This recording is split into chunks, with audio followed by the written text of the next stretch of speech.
प्रार्थना करेंगे।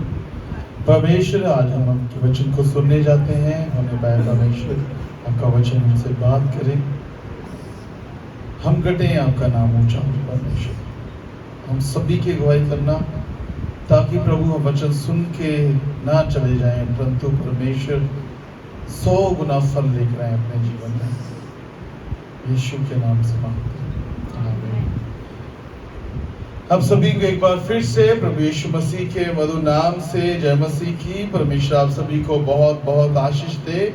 हमारी प्रार्थना है परमेश्वर आपको दिन दुगनी रात चौगनी तरक्की दे, बढ़ाए, उसके राज्य के लिए तैयार करे, ताकि जो भी आपने परमेश्वर के लिए सोचा है, परमेश्वर के वचनों को अपने जीवन में पूरा करने के लिए, अपना जीवन परमेश्वर में बिताने के लिए परमेश्वर सहायता करे, परमेश्वर का आत्मा सहायता करे, ताकि आप उसमें बढ़ सकें।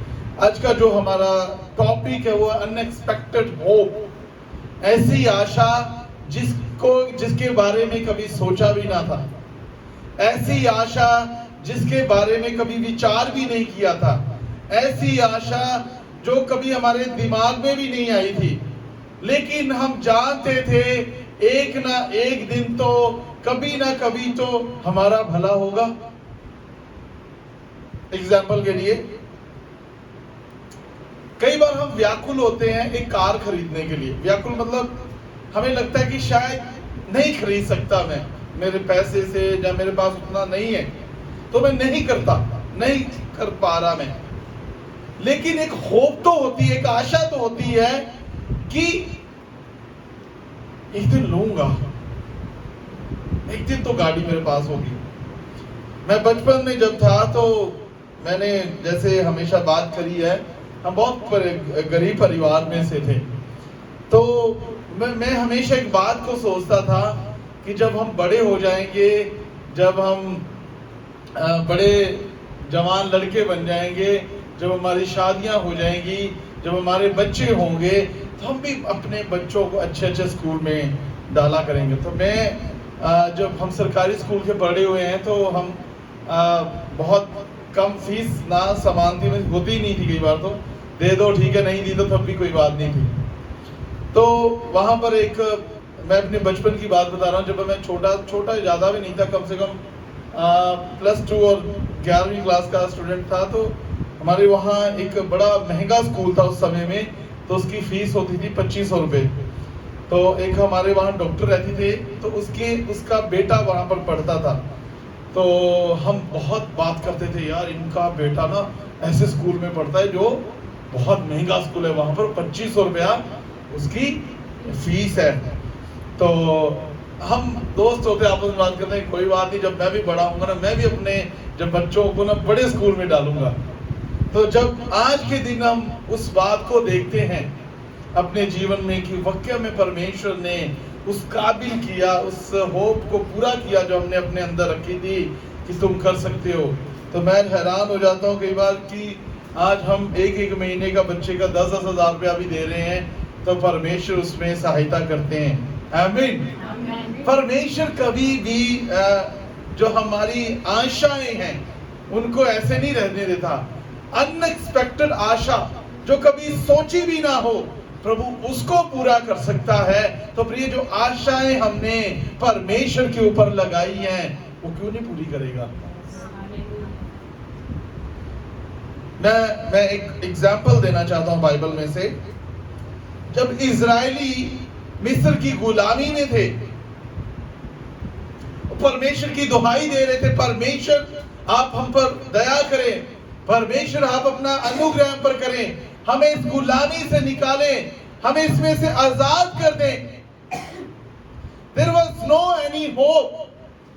उनके पास कोई भी आशा ना थी कि कब कौन कैसे करके आएगा। लिखा है कम से कम 450 साल से वो गुलामी में थे। 450 साल, मतलब इतनी लंबी गुलामी, मतलब कई पुश्तें, कई पीढ़ियां निकल गई थी, लेकिन वो गुलामी में जीवन बिता रहे थे। उन्होंने कभी नहीं सोचा था जो मूसा उनसे काम करवाता है वही मूसा उनके लिए एक दिन छुड़ाने का कारण बनेगा। हालेलुया। प्रियो, ये अनएक्सपेक्टेड होप है। जिसकी आशा ना थी, प्रभु उसी को हमारी आशा में बदल देता है। वही हमारे लिए कार्य में, हमारे काम में आते हैं। बाइबल में लिखा हुआ, जिन पत्थर को राज मिस्त्रियों ने त्याग दिया था, वही कोने का पत्थर हुआ। Hallelujah, that is our God. वो है हमारा परमेश्वर, कि जब हम आशाएं बनाकर परमेश्वर के ऊपर बैठे हुए हैं, तो परमेश्वर उनको अपने समय पर पूरा करते हैं। हालेलुया। वो कैसे होगा, कैसे अनएक्सपेक्ट होगा, हमने वो सोचा नहीं होगा, लेकिन वो बात हमारे जीवन में एक दिन पूरा होता है। कहता है, जिसके कान हो वह सुन ले, परमेश्वर का वचन आज हमसे क्या बात करता है। कान हो सुन ले, अगर कान है तो सुन ले, मतलब ये नहीं था। कहने का मतलब है कान भी होते लेकिन सुनते जाने दो।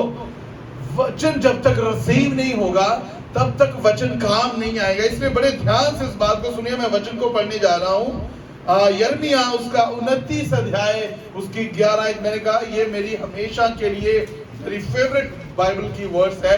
ऐसा नहीं पूरी बाइबल मेरी फेवरेट है, लेकिन ये जो बात है मुझे इतनी तसल्ली देती है। कई बार कुछ भी, चाहे बुरा हो जाए चाहे अच्छा हो जाए, कुछ भी हुआ हो, तो जैसे मैं इस वचन को पढ़ता हूँ मुझे बहुत तसल्ली मिलती है।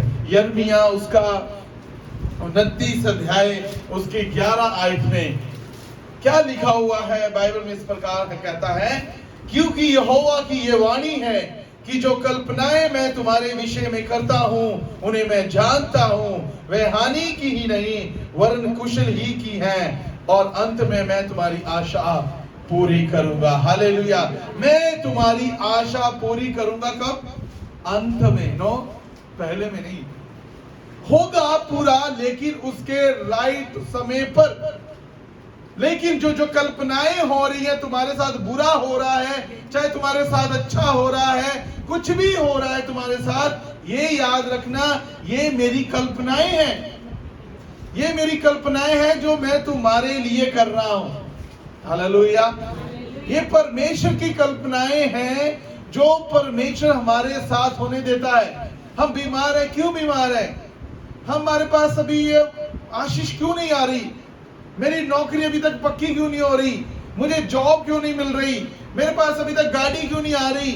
क्यों मैं इस बातों के लिए इतना हो रहा हूं, परेशान हो रहा हूं, लेकिन हो क्यों नहीं? प्रार्थना भी कर रहा हूं।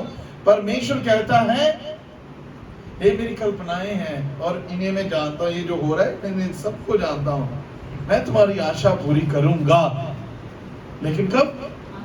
अंत में। पहले विश्वास योग्य तो बन जा, विश्वास योग्य तो ठहर जा।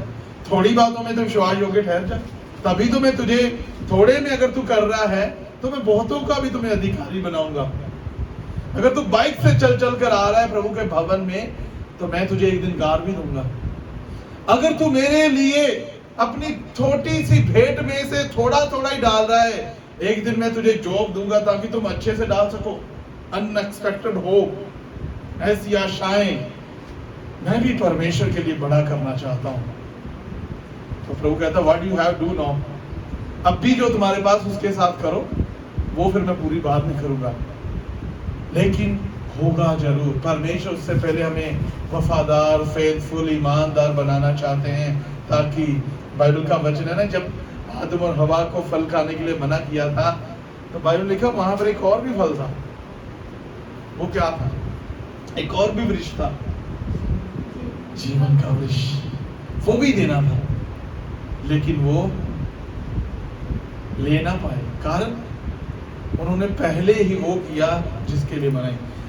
इसलिए प्रभु हमारे जीवन में कई बार आशीषें हमारी लेट हो जाती हैं, क्योंकि जो कार्य परमेश्वर ने पहले करने के लिए बोला होता है उसमें तो वफादारी दिखाते नहीं है, ईमानदारी दिखाते नहीं है, तो फिर दूसरी वाली कैसे पूरी हो जाए? अगर उसमें वफादार रहते तो परमेश्वर उनको जीवन का भी फल देता कि वो कभी ना मरते। लेकिन सिर्फ उनके पाप के कारण उनसे वो भी खो लिया गया। प्रिय, ऐसा नहीं कि परमेश्वर ने हमारे लिए वो सारी चीजें नहीं रखी।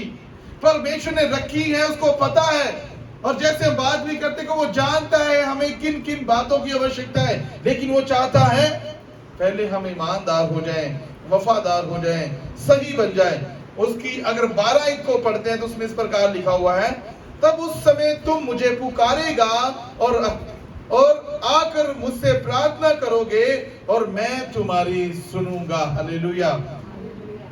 मैं आज बात कर रहा था, जब वचन मनन कर रहा था, हम बात कर रहे थे कि परमेश्वर प्रभु यीशु मसीह ने जिसको भी चंगा किया वो यीशु मसीह के पास आया है। उसने यीशु मसीह को पुकारा है, चाहे किसी के द्वारा वो लाया गया है, चाहे वो किसी के द्वारा पहुंचाया गया है, चाहे वो खुद आया है, चाहे वो लहू बहने वाली खुद आई थी, कैसे भी हो प्रभु यीशु मसीह के पास आए हैं तो चंगाई मिली है। ऐसा कोई नहीं था कि यीशु मसीह की चाह ही नहीं है जिसको यीशु मसीह का ध्यान ही नहीं है और वो चंगा हुआ हो। क्या उस समय प्रभु यीशु मसीह के समय में क्या और कौड़ी और बीमार और लंगड़े और अंधे नहीं थे? बहुत सारे थे, लेकिन उन सभी को चंगाई या सबको नहीं मिला क्योंकि कईयों ने विश्वास ही नहीं किया यीशु का। ये वही थे जिन्होंने एक आशा रखकर, ये आशा रखे कि अगर मैं यीशु के पास जाऊंगा तो मेरे जीवन में काम होंगे, ये उन्हीं के लिए है चंगाई। तो मैं बात कर रहा था, सिर्फ एक बंदे के पास प्रभु यीशु मसीह गए थे। किसके पास? जो अधरंगी उस कुंड पर पड़ा हुआ था कि पानी हिलेगा और मैं कुंड में उतरूंगा, फिर मैं चंगा हो जाऊंगा। तो मैं बात कर रहा था कि उसके पास भी क्यों प्रभु यीशु मसीह गए? सिर्फ वही एक व्यक्ति था जिसके पास प्रभु यीशु मसीह गए। सिर्फ उसी के पास क्यों गए प्रभु यीशु मसीह? क्योंकि उसके अंदर एक आशा थी, अनएक्सपेक्टेड होप थी कि एक ना एक दिन तो मैं इस पानी में गिरूंगा, एक ना एक दिन तो मैं इस पानी में जाऊंगा, कोई ना कोई तो मुझे धक्का देगा कि इस पानी में जाऊं और मैं चंगा हो जाऊंगा। उसने डॉक्टरों पर, मेडिसिन पर बात करने की बात नहीं हुई, लिखा वो इंतजार कर रहा था वहां लेटे हुए कि एक ना एक दिन तो मैं इसमें गिर पड़ूंगा। उसके अंदर आशा थी। आशा होना भी बहुत जरूरी है। और प्रभु यीशु मसीह उसके पास जाकर बोलते, क्या तू चंगा होना चाहता है? उसने ऑफ कोर्स ये बात बोली थी जो उसको आशा थी, उसने वही एक्सप्लेन किया। उसने कहा, प्रभु ऐसा कोई है नहीं मेरे साथ कि जब पानी हिलाया जाए तो मुझे उसमें गिरा दे। ऐसा कोई है नहीं मेरे साथ।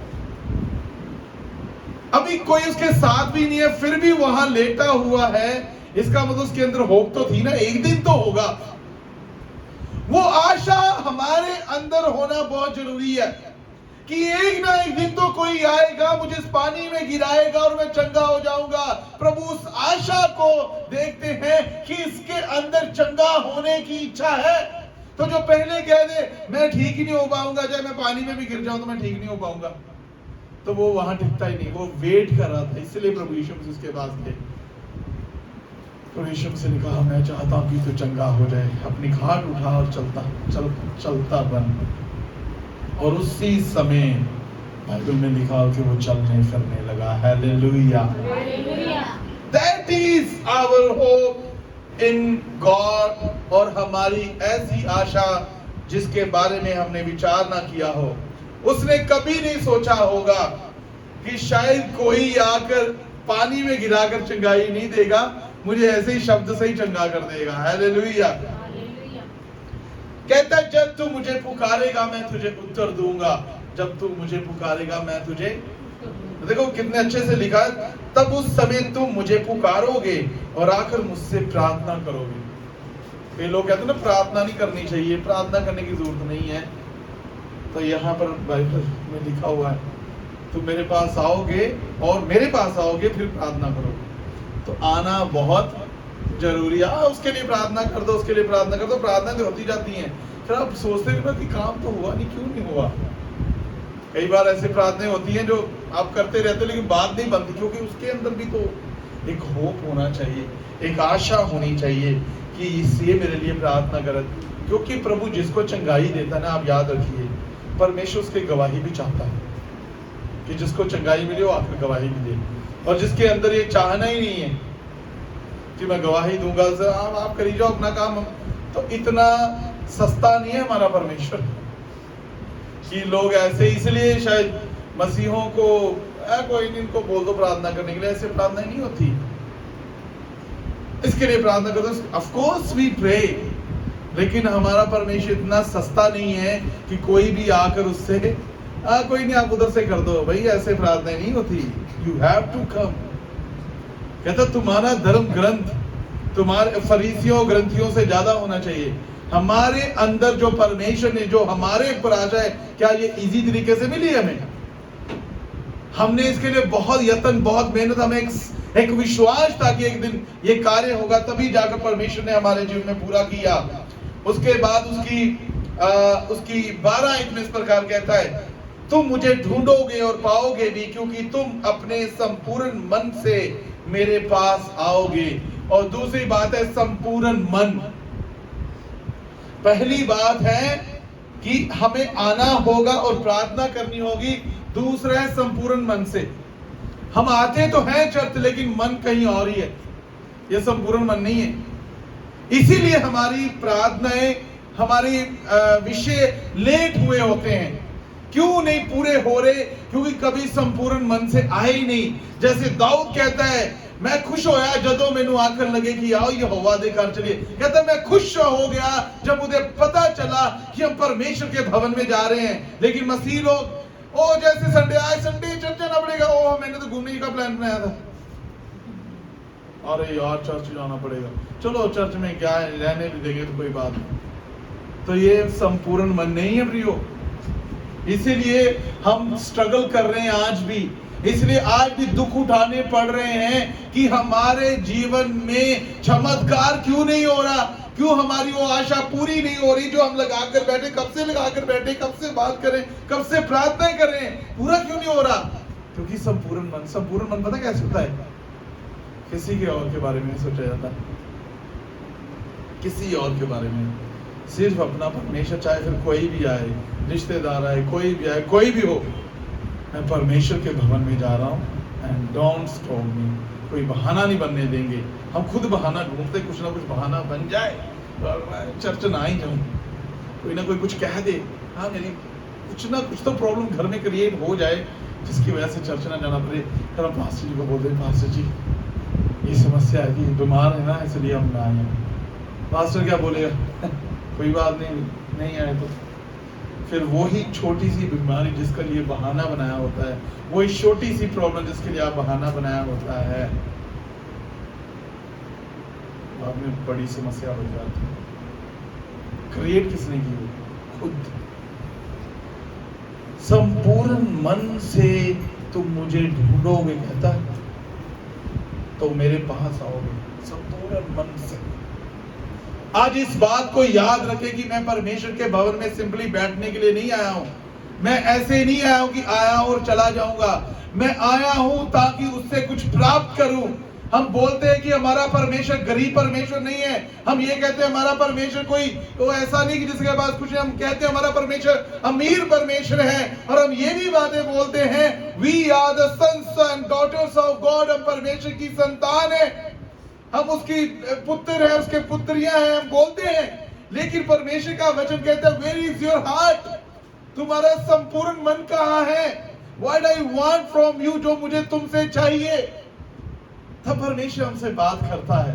हम कहते हैं परमेश्वर हमसे बात करे, वो बात कर रहे हैं हमसे। क्या बात कर रहा है? तुम मुझे ढूंढोगे और पाओगे भी, क्योंकि तुम अपने संपूर्ण मन से मेरे पास आओगे। कहता तब तुम, ये फ्यूचर की बात हो रही है, तब तुम मुझे ढूंढोगे और पाओगे भी। क्यों? क्योंकि तुम संपूर्ण मन से आओगे। अभी संपूर्ण मन नहीं है, लेकिन एक समय आएगा तब जाकर मैं तुम्हारी आशा पूरी करूंगा। कब?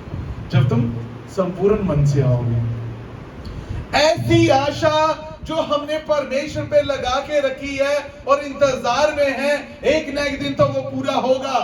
वो जब हम पाप की गुलामी में थे, जब हमारे बच्चों में प्रॉब्लम समस्याएं चल रही थी, जब हम दुख में थे, जब हमारे पर कष्ट थे, जब प्रभु को जानते ही ना थे, हमें कोई आशा भी ना थी, तब हमें एक नाम मिला, यीशु। तब हमें एक नाम मिला, एक आशा हुई कि ये यीशु है जो हमारे लिए काम कर सकता है। अनएक्सपेक्टेड होप इन जीसस। ऐसी आशा जिसके बारे में सोचा ना हो, और वो हमें यीशु में मिली। हमारे पास यीशु आ गए।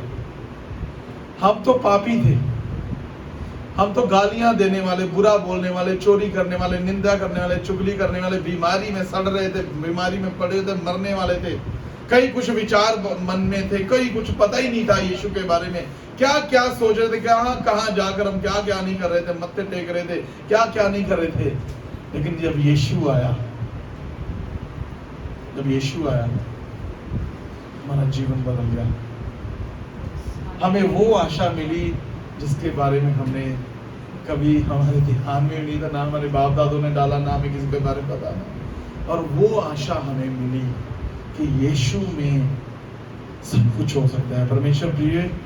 परमेश्वर का वचन आज हमसे बात करता है कि हर एक प्रश्न का जवाब, हर एक प्रश्न का हल सिर्फ प्रभु यीशु मसीह में है। आप ये नहीं कह सकते कि ये बात कैसे हो सकती है, ये वाला प्रश्न है, ये वाला प्रश्न है, ये वाला प्रश्न है, ये कैसे पूरा होगा। तो मैं कहता हूं हर एक प्रश्न का उत्तर आपको सिर्फ प्रभु यीशु मसीह में मिलेगा। कभी किसी ने मुझसे बात करी और मुझसे कहा, pastor I have a doubt, pastor मुझे ये क्वेश्चंस है, पास्टर मुझे ये बातें हैं जो मुझे परमेश्वर के बारे में क्वेश्चंस है। मैंने उससे बोला, उससे पहले मेरा एक क्वेश्चन है। उसने बोला बताओ। मैंने बोला आपके पिता, जो आपके अभी पिता हैं, क्या आपने कभी उससे जाकर पूछा है, पापा क्या आप ही मेरे पिता हो? उसने बोला नहीं। तो जब आप प्रभु को जान चुके हैं तो आप कैसे ये पूछ सकते हैं कि परमेश्वर क्या आप ही मेरे परमेश्वर हैं? उसने हमें करके दिखाया अपना काम हमारे जीवन में, तभी तो हमने जाना कि वही हमारा पिता है। तो अभी हमें क्या सवाल होना चाहिए, क्योंकि सारे सवालों का जवाब तो वही है। हर एक सवाल का जवाब सिर्फ प्रभु यीशु मसीह में हमें मिलता है। आमीन, हालेलुया। तो प्रभु का वचन कहता है जब अनएक्सपेक्टेड हमारे जीवन में हो, वो पूरी यीशु मसीह के द्वारा होती। जब प्रभु यीशु मसीह संसार में आए, लोग तब गुलामी में थे। अभी मिस्र की गुलामी में नहीं थे, पाप की गुलामी में थे। पाप से भरा हुआ जीवन, बुराई से भरा हुआ जीवन, गंदगी से, मलिनता से भरा हुआ जीवन, ऐसा जीवन जो बिता रहे थे और आशा रख रहे थे कि कोई तो आएगा मूसा जैसे हमें बचाने के लिए, कोई तो हमें इस पाप की गुलामी से निकालेगा। तो उनको नहीं पता था कि वो यहूदियों में से, दाऊद की संतान में से पैदा होने जा रहा है। हालेलुया। जब उनको पता चला प्रभु यीशु मसीह दाऊद की संतान में से पैदा हुआ है और वो हमारा उद्धार करता है, इसीलिए नथानियल ने कहा था कि क्या कोई अच्छी वस्तु भी नाजरत से आ सकती है। उनको था कि नाजरत से कोई भी अच्छी वस्तु नहीं आ सकती, उधर से तो कुछ हो ही नहीं सकता, उनके पास क्या है, कुछ भी नहीं। कहते क्या नाजरत से भी अच्छी चीज आ सकती है? लेकिन जब उसने यीशु को जाकर मिला तो यीशु ने उससे कहा, जब तू जैतून के पेड़ के नीचे प्रार्थना कर रहा था, मैंने तभी तुझे देख लिया था। उसके बारे में सिर्फ वो जानता था कि यीशु को मैं देख रहा हूं और मैं प्रार्थना कर रहा था परमेश्वर से, तो ये तो वहां था नहीं यीशु, इसने मुझे देखा, इसका मतलब यही परमेश्वर है।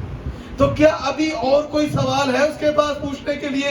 क्योंकि इसने मेरे सारे सवालों का जवाब दिया है, इसलिए मेरी आशा अभी मेरे जीवते परमेश्वर में पूरी होती है। हालेलुया। एक वचन इसके लिए हमारे पास है, यूहन्ना रचित सुसमाचार उसका 3:16 इस प्रकार कहता है जब इस संसार में पाप बहुत था, तब क्या हुआ? परमेश्वर ने अपने इकलौते पुत्र को भेज दिया कि जो कोई इस पर विश्वास करे वो नाश ना हो परंतु अनंत जीवन। वही है अनंत आशा, वही है अनएक्सपेक्टेड होप जो यीशु में हमें मिलती है कि प्रभु यीशु मसीह हमारे लिए उद्धारकर्ता बनकर पैदा हुए, और वो पैदा हुए और उन्होंने अपनी जान दी और लोगों को बचाया भी। हालेलुया। उसके बाद अगर रोमियो उसकी उसमें से पढ़ेंगे 8 अध्याय उसकी 24 आयत में इस प्रकार लिखा हुआ है, आशा के द्वारा हमारा उद्धार हुआ, परंतु जिस वस्तु की आशा की जाती है जब वह देखने में आए तो फिर आशा कहां रही, क्योंकि जिस वस्तु को कोई देख रहा है उसकी आशा क्या करेगा। यहाँ पर ऐसा वचन है जिसके ऊपर आप ध्यान कर सकते हैं। कहते ऐसी आशाएं जो वस्तुएं हमारे पास नहीं हैं और हम उनकी आशाएं रखते हैं, लेकिन जब वो वस्तु हमें मिल जाती है तो क्या दोबारा आशा करते उस वस्तु की? नहीं। तीसरी बात उसमें लिखी है, कहते हैं कि क्या फिर उस आशा के लिए क्या हम उसके लिए दोबारा फिर से आशा करेंगे? इसको मैं दोबारा पढ़ूंगा। आशा के द्वारा तो हमारा उद्धार हुआ है, परंतु जिस वस्तु की आशा की जाती है जब देखने में आए तो फिर आशा कहीं है, फिर आशा रहेगी क्या? कहता नहीं, क्योंकि वो वस्तु हमें मिल चुकी है। मैं आपको एग्जाम्पल के लिए समझाना चाहता हूं। आपके पास एक आशा होती है नौकरी करने वालों के लिए कि 1 तारीख से लेकर 10 तारीख हमारी सैलरी आ जाएगी। एक आशा बनाकर हमने रखी होती है कि उस दिन हमारी सैलरी आती है। तो जब सैलरी आ जाती है तो क्या और दूसरी सैलरी का इंतजार करते हैं? वो तो फिर जब मिलने के बाद अगला महीना शुरू हो जाता है, जब ये खर्च वर्च हो जाते हैं, सब खत्म हो जाता है, तब जाकर फिर आशा बना लेते हैं। मतलब वो आशा लेकिन जब वो मिल जाता है क्या तब तक भी हम कहते हैं अभी और आना है? नहीं, तो आ गया ना। जब तक लोगों को इंतजार था तब तक वो इंतजार करते रहे प्रभु यीशु मसीह का, लेकिन जैसे प्रभु यीशु मसीह आए अभी हमें और इंतजार करने की जरूरत नहीं है। यहूदियों में क्या है, अभी भी वो एक यीशु का इंतजार कर रहे हैं और कहते हैं कि एक दिन कोई पैदा होगा और वो राजा होगा, वो राज्य करेगा। वो अभी भी आशा, लेकिन अभी हमें आशा नहीं है कि कोई और यीशु ने आना है, क्योंकि हमारे लिए तो वो यीशु आ गया है और हमारी आशा उसमें पूरी हो गई है। और वो अपने कार्य कामों को भी करके हमारे जीवन में दिखाया, इसलिए हम उसमें और बढ़ते जाते हैं और उसको हम समझते जाते हैं, जानते जाते हैं, ताकि प्रभु के लिए जो कलीसियाएं हैं एक कलीसिया बनकर परमेश्वर के लिए तैयार हो सके। उसकी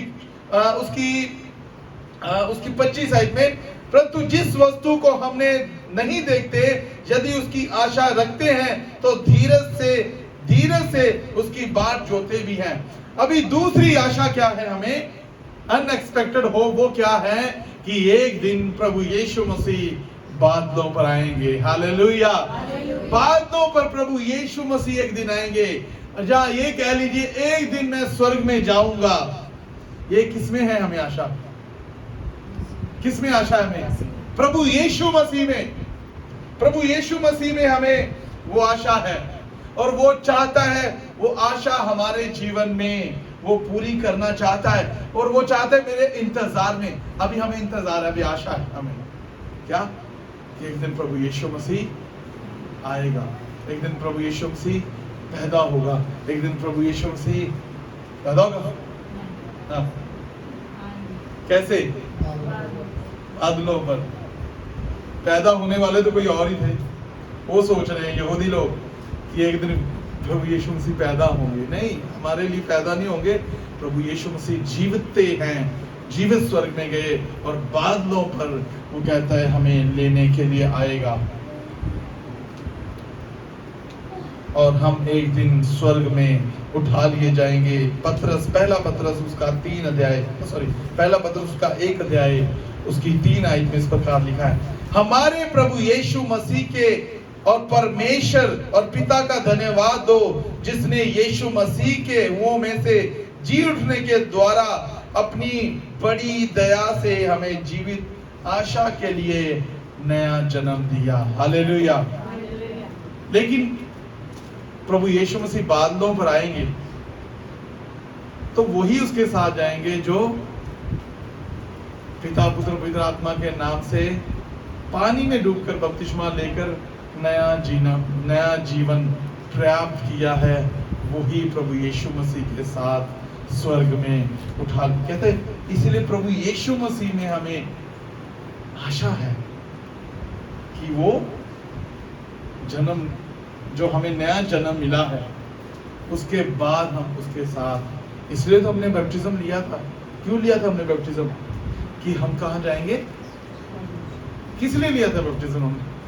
बड़ी आशीषें मिल जाएंगी, बरकतें आ जाएंगी, ये हो जाएगा, वो हो जाएगा, गाड़ी बंगला ये सब बन जाएगा अगर मैं बपतिस्मा ले लूं। कई लोग ऐसे भी बपतिस्मा लेते हैं। मैंने एक बार देखा किसी को, बोले हमारा काम नहीं बन रहा था तो हम एक चर्च में गए, और उन्होंने, जब चर्च में गए तो उन्होंने बोला कि अगर आप बैप्टिज्म ले लेंगे ना तो फिर आपके काम बन जाएंगे। तो बोले हमें लगा कि ये कुछ है तो हमने इसलिए बैप्टिज्म ले लिया। लेकिन यहाँ बैप्टिज्म लेने का मतलब ये नहीं है कि हमें आशीषें मिले। बैप्टिज्म लेने का मतलब है कि हमें एक होप है परमेश्वर पर, यीशु मसीह पर, कि एक दिन वो आएगा हमें लेने के लिए, और हम तब तक अपने आप को तैयार कर लें। और हमने क्या कर लिया? बैप्टिज्म लेकर अपने आप को तैयार कर लिया। And how about their baptism? उनके बैप्टिज्म के बारे में क्या कहेंगे आप? वो कैसा बैप्टिज्म था? कैसे बैप्टिज्म उन्होंने लिया था?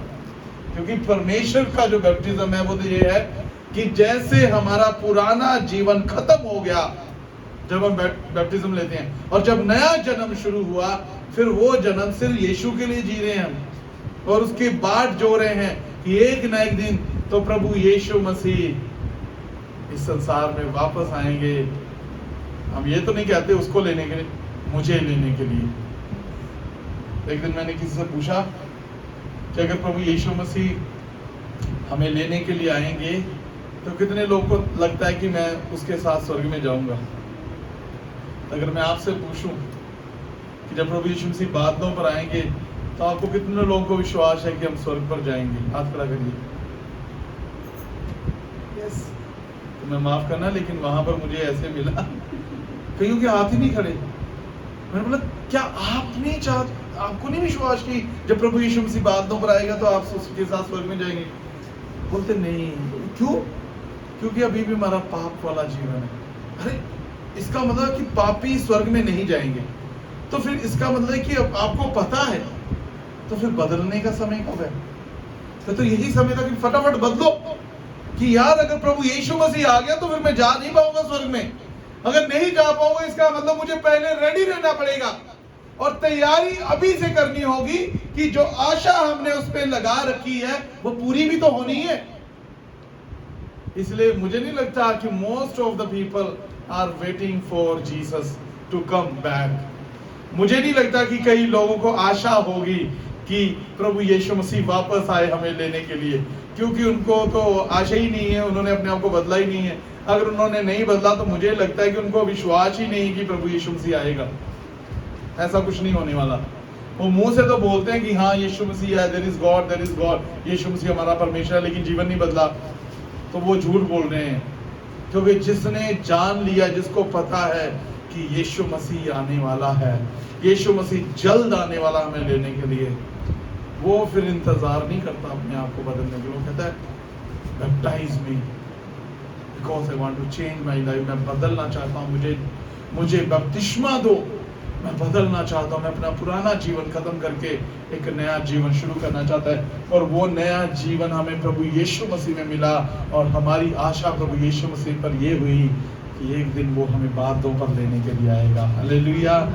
और हम सब तैयारी के साथ उसके साथ खड़े हैं। ऐसा नहीं कि ये वाली बात रहती है, हम तैयारी के साथ खड़े हैं कि जब भी वो आ जाए, कभी भी वो आ जाए। कोई इस प्रकार बोल रहा था कि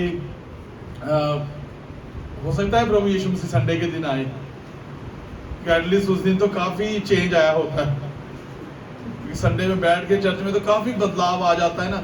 हाँ यार, क्योंकि जैसे दुनिया में जाए, वर्ल्ड में चले जाएंगे संडे के बाद, फिर वैसे ही बन जाते हैं। तो कम से कम उस दिन तो प्रभु बोलेगा इस दिन तो बचे हुए हैं, इस दिन आ जाता हूँ, इस दिन ले जाता हूँ। हंसी वाली बात। हमें तैयार इसलिए हमेशा होना, ना कि संडे वाले दिन। तैयारी हमारी ये भी होनी चाहिए कि वो सोमवार, मंगलवार, बुधवार, वीरवार, शुक्रवार, शनिवार, और जहाँ कह लीजिए कि मैं तब आएगा जब मैं प्रार्थना करूँ, तब आ जाएगा। सुबह के समय वो आएगा क्योंकि तब सभी प्रार्थना करते हैं। जहाँ कह लीजिए शाम के समय आएगा क्योंकि तभी भी सब प्रार्थना करते हैं। दोपहर के समय नहीं आएगा क्योंकि तब प्रार्थना नहीं होती। तो अगर वहां आ गया तो ये तो सब अपने कामों में लगे हो गए। प्रभु बोले इसको इसकी जरूरत नहीं, रहने दे, से अपने काम में लगा हुआ है।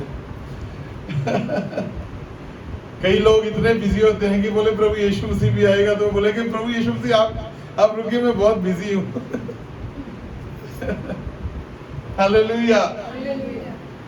ऐसी आशा जो हमें प्रभु यीशु मसीह पर है कि वो एक दिन आएगा, हमें लेके जाएगा, तो तैयारी के लिए ये ना रखेगी कब तैयारी हमें हमेशा के लिए रखनी है, क्योंकि हम उस आशा, अनएक्सपेक्टेड होप है हमारे पास कि एक दिन वो आएगा। हमें ये नहीं पता कि वो कब आएगा, हम ये नहीं जानते कब उसने आना है, लेकिन हम ये जानते हैं कि एक दिन तो वो आएगा, एक दिन तो वो और अपने साथ हमें लेकर, वो जो आशा हमने बनाई है उसको अपने जीवन में पूरा भी करना है। हालेलुया।